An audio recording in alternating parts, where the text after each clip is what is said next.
noches, queridos amigos. Bienvenidos a una edición más aquí de Amor Consciente. Hoy tenemos una plática especial. Vaya, especial en el sentido que me están pidiendo que hable sobre el déficit de atención en los niños y que hable de un trastorno llamado agresivo desafiante. ¿Cuál es la diferencia y qué se puede hacer al respecto? Es bien importante entender las diferencias y entender que requieren un tratamiento diferente, pero al mismo tiempo con muchas características similares. Entonces, voy a hablar primero del déficit de atención. El déficit de atención, como lo dice, ¿sí?, es la ausencia de la atención en ese individuo, en ese pequeñito. Vamos a dirigirlo hacia los niños. El déficit es la ausencia de atención o la capacidad de atender una situación al tiempo que está sucediendo algo a tu alrededor. Entonces, el individuo sufre en ese momento tantos impactos, tantos estímulos, que le cuesta trabajo atender a un solo tema. Y entonces esos estímulos lo dirige por completo a otros lados donde no puede sostener su atención. Cuando hacemos un diagnóstico psicológico, en lo particular a mí me gusta mucho solicitarle a los papás, para salir de toda duda, hacer otro diagnóstico ya con un estudio especializado donde nos marca qué tipo de actividad hay en el cerebro, qué tipo de reacciones y en qué hemisferio del cerebro se está produciendo, si hay paroxismos, qué tipo de alteraciones, etcétera. Entonces, de esa manera enriquecemos todavía más la posibilidad de dar un tratamiento adecuado a través de un diagnóstico más acertado. Entonces, sí es posible hacer todo un tratamiento y toda una modificación en estos diagnósticos, pero sobre todo aquí cuenta mucho el papel que van a jugar los papás. ¿Y por qué lo quiero enfocar hacia los papás? Porque normalmente se tiene la mala idea o la desinformación de que el especialista va a hacer todo el trabajo para ustedes y por ustedes, y la realidad es que no es cierto. La realidad es que es en casa donde se va a tener que trabajar con mucho esmero y con mucha dedicación y con mucho tiempo, porque estos pequeños solamente cuentan con ustedes, y es algo que hago mucho énfasis cuando trabajo con este tipo de casos. Les hago saber mucho a los papás que no nada más es desde lo cognitivo-conductual, que es una de las técnicas que más se utiliza para fortalecer este trabajo o este desarrollo. Los papás son los que tienen que estar siempre presentes y al pendiente de todo lo que se va haciendo o se está tratando de ejercitar o se está tratando de depositar en el pequeño, para que el niño vaya desarrollando capacidades, cualidades, características que necesita para que pueda desarrollarse adecuadamente y que lo que estamos diagnosticando no se vuelva un problema más grande. Entonces sí es bien importante, número uno, que los papás estén informados, que los papás estén al día, que los papás estén presentes, no nada más en la pregunta ¿cómo va? ¿Qué está sucediendo? ¿Todo bien?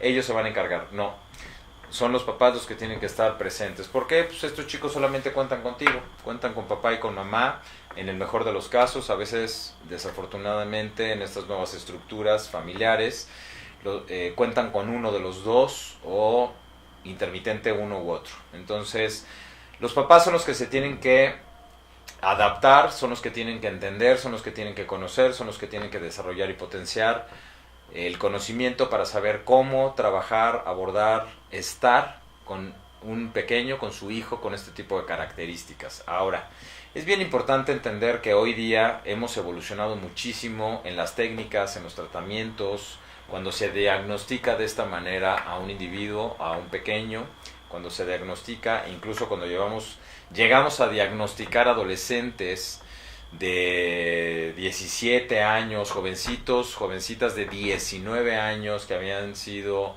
pues no detectadas a tiempo, pero que llegan con este tipo de situaciones.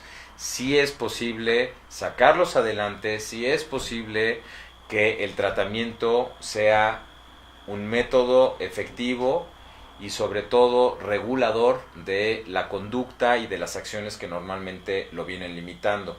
Normalmente cuando sucede este tipo de situaciones o diagnósticos tardíos, ¿sí? El individuo ya viene muy desgastado. Estos chicos ya vienen desgastados, vienen con estas ideas soterradas donde se han autoconvencido de que ellos son un problema, que ellos no pueden lograr nada, vienen con fuertes dosis de frustración, pero no necesariamente eso ha creado en ellos una resistencia o una solidez para enfrentar su problema. Al contrario, viene haciendo todo el ejercicio contrario. Entonces, aún después, con todo ese agotamiento y con todo ese cansancio y con toda esa sabotaje que ellos mismos se crean porque se autolimitan y se condicionan por su conducta, es posible trabajarlos, es posible sacarlos adelante. Insisto, todo depende del diagnóstico y de la participación que hagamos interdisciplinaria. ¿Qué quiere decir esto? Que tengo que integrar a otros expertos, especialistas en las materias, como un neuropediatra o psiquiatra o neurólogo que se encargue de la química del cerebro para que pueda regular al individuo adecuada e indicadamente, y además ayude con este químico a que tenga mayor concentración en los eventos o en las actividades que cotidianamente está haciendo, que normalmente es la escuela, y es donde más les cuesta trabajo. Es donde nos vamos dando cuenta en la escuela que les cuesta muchísimo trabajo centrarse en algo, se aburren rápidamente, se les hace más atractivo distraerse con el compañero de a un lado, o no entrar al salón de clase porque allá afuera está mucho más divertido y la clase es muy aburrida.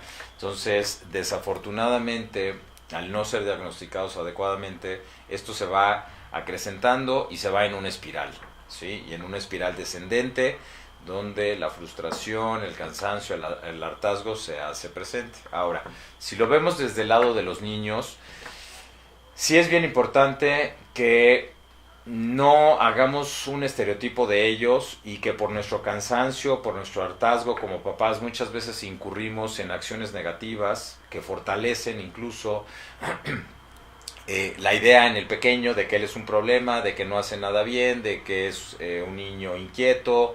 Y salimos con un arsenal de comentarios que desafortunadamente lo único que hacen es dañar la autoestima del pequeño. No lo hagamos. Entiendo que puede ser muy agotador un niño hiperactivo, un niño que llega a desafiar incluso, puede ser muy agotador, pero créeme, si se diagnostica y se medica adecuadamente y seguimos todo el procedimiento, el protocolo que se tiene que seguir hasta que logremos la modificación significativa en la conducta, créeme que ese niño le estarás regalando la oportunidad de poderse desarrollar y potenciar adecuadamente. Ahora, si nos pasamos al trastorno agresivo desafiante, aquí hay algo bien interesante. A diferencia de una ausencia, ¿sí? El trastorno es la presencia, ¿sí? Eso es algo bien importante que hay que entender. Sí, cuando estamos hablando de un déficit es ausencia, cuando hablamos de un trastorno es la presencia. Entonces aquí está la presencia de un trastorno, quiere decir que aquí hay la presencia de algo que sucede en la cabeza del individuo que ya está estudiado, y en este caso se llama trastorno agresivo desafiante. ¿Qué sucede con el trastorno agresivo desafiante? Con la presencia de esta forma de trabajar en su cerebro, de organizarse en su cerebro, y que además tiene fuertes disparos a los que se les llaman paroxismos. Cuando se detecta, tenemos que entrar de una manera, insisto, interdisciplinaria también, pero no quiere decir que al tener la presencia de esta distinta organización en su cerebro, en cómo organiza la información que recibe y cómo la procesa y la proyecta de regreso, no quiere decir que no tiene solución. Sí tiene, no te desesperes. Si tú lo que estás viviendo es un niño, una niña con un trastorno agresivo desafiante, no desesperes y tampoco te derrotes, ni derrotes al niño o a la niña. es bien importante que te informes, es bien importante que acudas con especialistas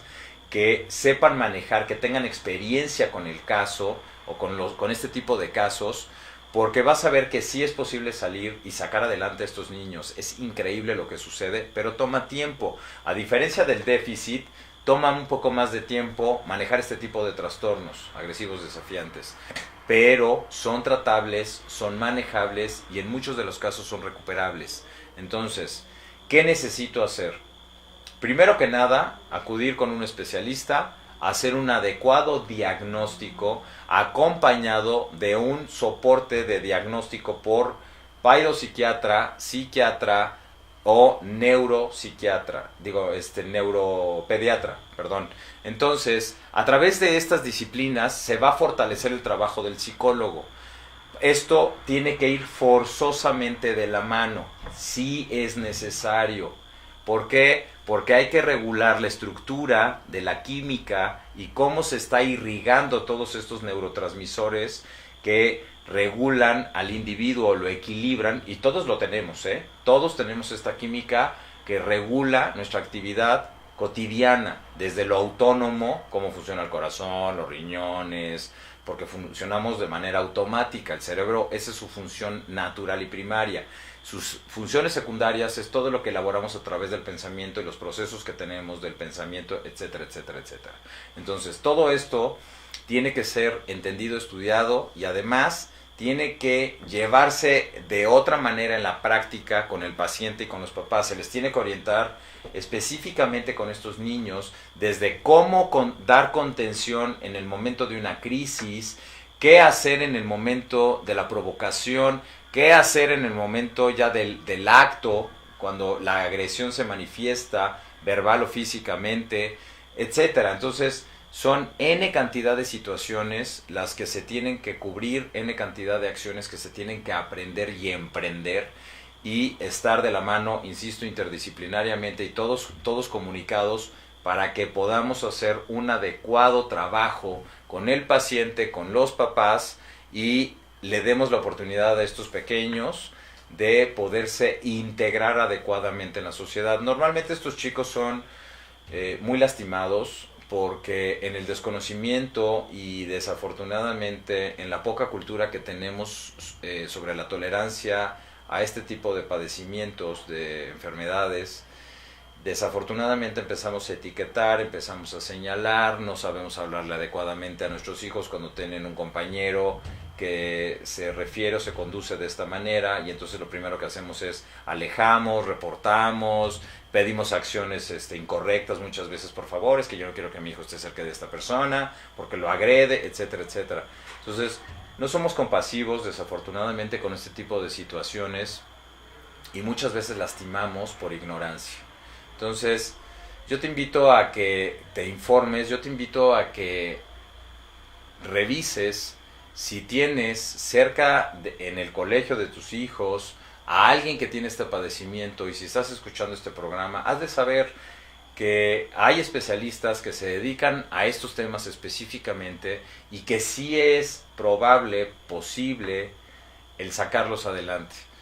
Sí es posible, de hecho, integrarlos a un sistema escolarizado como la normativa lo marca, donde pues, los niños aprenden la autorregulación desde lo aprendido en casa, desde los valores, la conducta y todo lo demás. Estos chicos, a pesar de la aceleración cerebral y la organización distinta que tienen en su cerebrito, también es posible volverlos a insertar a los sistemas tradicionales, normativos. Sí es posible hacerlo, pero insisto, requiere de un gran ejercicio y una determinación de los padres para hacer lo necesario para que suceda, no lo suficiente. Esto es bien importante también. Muchas veces los papás se desesperan. ¿Qué tengo que hacer y hasta dónde tengo que llegar o cuánto tiempo va a suceder el cambio? Y entonces se frustran al no tener el resultado que ellos esperan o imaginan que tendría que suceder de sus hijos o en sus hijos, para ellos decir, ok, ya logramos, entonces palomita. No funciona así. Cada individuo tiene su momento, cada individuo vive su proceso de diferente manera y cada uno se va a adaptar y a moldar de acuerdo a la presencia y a lo que en el estricto los papás hagan e integren en sus cambios también, para que el niño se pueda adaptar mucho más rápido. Pero esto no es magia. Normalmente se vencen muy rápido, desafortunadamente se rinden, se cansan, y entonces acaban diciendo muy en su adentro y desafortunadamente creando un conflicto más grande, el bueno, pues ya ni modo, este es el hijo que me tocó y ni modo, tendrá que aprender a vivir con esto. No, espérame, o sea, no lo condenes, no te autocondenes. Si tú te dedicas, si tú te das la oportunidad, si tú te informas y permites que los profesionales hagan lo que saben hacer, créeme que el resultado va a llegar, pero no va a llegar cuando tú quieras que lleguen en el momento que tú quieres que suceda. ¿Suena agotador? Sí, sí lo es, pero te quiero decir algo. Este niño, esta niña con esta condición solamente cuenta contigo, no cuenta con nadie más, no tiene a nadie más a su alrededor. Y aquí es cuando muchas veces les he hecho saber esta frase que pongo mucho en disputa cuando decimos, por un hijo doy la vida, por un hijo haría lo que sea.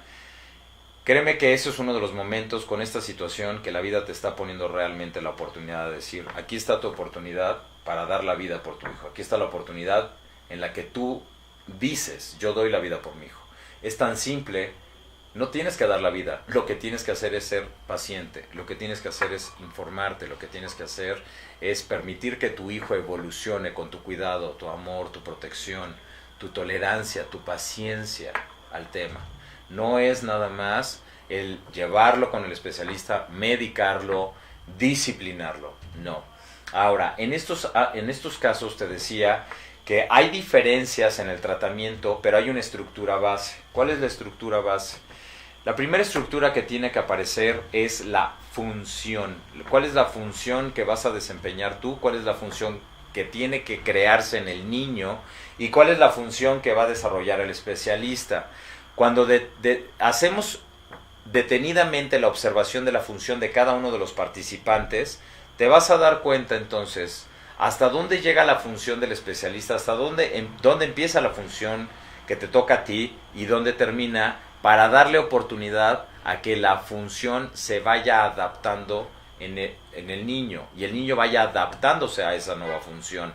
Y entonces poco a poco vamos creando esa estructura funcional, donde vamos a crear sus funciones, vamos a determinar el tiempo que tiene que ejercerle a cada una de esas funciones y además cuáles van a ser las consecuencias naturales al no cumplir con esas funciones. Y tiene que ser consecuencias de acuerdo a la función que tiene que elaborar. Esto para que el niño también vaya creando una correlación con el mundo. Porque si no crean una correlación con el mundo, si yo dejo de hacer esto, voy a tener esta consecuencia, no van a poderlo hacer en la vida natural. Entonces, ¿qué sucede en la vida cotidiana, natural, fuera de casa? Eso es a lo que me refiero. Que toda acción genera una reacción. Entonces, todo lo que elijo genera una consecuencia. Todo lo que hago en todo momento va a crear una situación con el otro para los otros y va a ser una consecuencia. Puede ser constructiva o puede ser destructiva. Este lenguaje se le tiene que integrar también a estos niños, pero sobre todo se le tiene que integrar primero a los padres. Entender que los padres también crean este tipo de consecuencias en sus acciones. Si lo primero que hago es desesperarme, intolerarme, porque ya no puedo más, porque esta situación me tiene rebasada, desafortunadamente lo que estoy haciendo es crear más de lo mismo. Entonces, también los papás en este tipo de situaciones, sí es importante que tomen también terapia. Y si no es posible, porque también entendemos que no es posible tener tantos recursos para tantas cosas, sí es importante que tengan un punto de desahogo, ya sea a través de un ejercicio, ya sea a través de salir a caminar, de salir a abrazar un árbol y si no, salir a gritar si es necesario. Si es necesario salirme a un parque lejos de la casa y enloquecer allá afuera y gritar con toda mi energía, es preferible eso a explotar en la casa.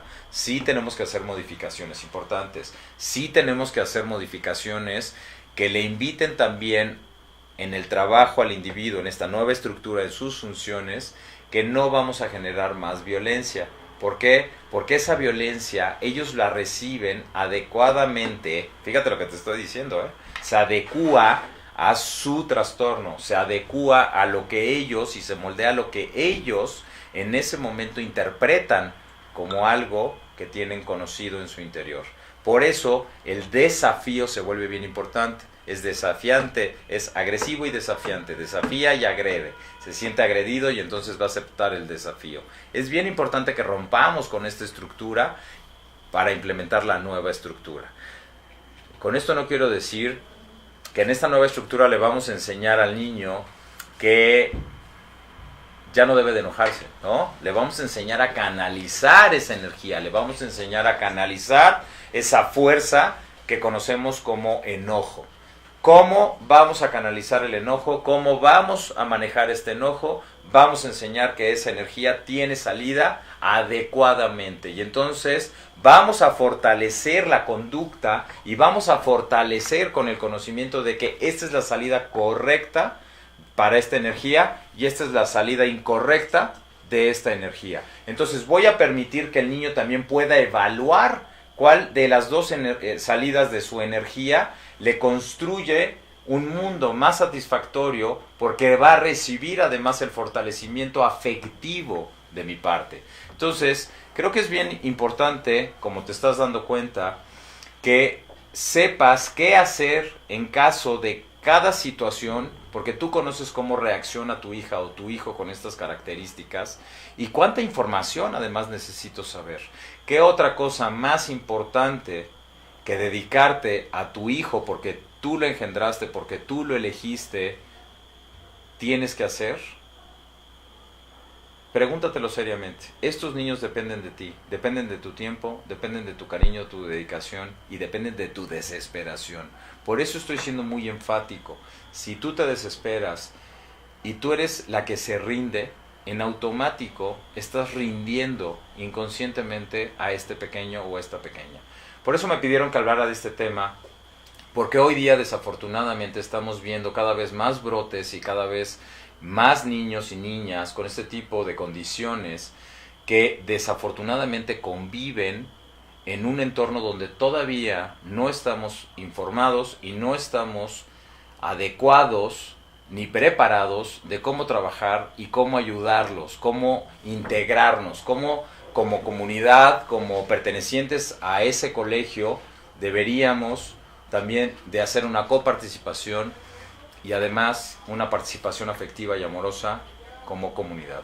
Entonces es bien importante que te informes, es bien importante que sepas de qué manera puedes aportar o de qué manera vas a abordar esta situación. Si es tu caso, si tú tienes una hija o un hijo con este tipo de situación, o hay alguien muy cerca de tus hijos con este tipo, ¿sí?, de situación. Y el tema no es señalar, el tema es ayudar, es compartir, es apoyar. Y esta es una de las misiones más importantes de Amor Consciente. Amor Consciente te está invitando todo el tiempo, ¿sí?, a aprender a amarte. Que tu misión sea aprender a amarte. Que tu misión mientras respires, mientras estás en esto llamado vida, sea aprender a amarte. Porque ese es el ejercicio que va a permear indiscutiblemente todo lo que te rodea. Me dio gusto estar contigo esta noche. Te agradezco infinitamente tu paciencia y el que nos hayas abierto las puertas de tu casa y de tu corazón. Nos vemos la próxima vez.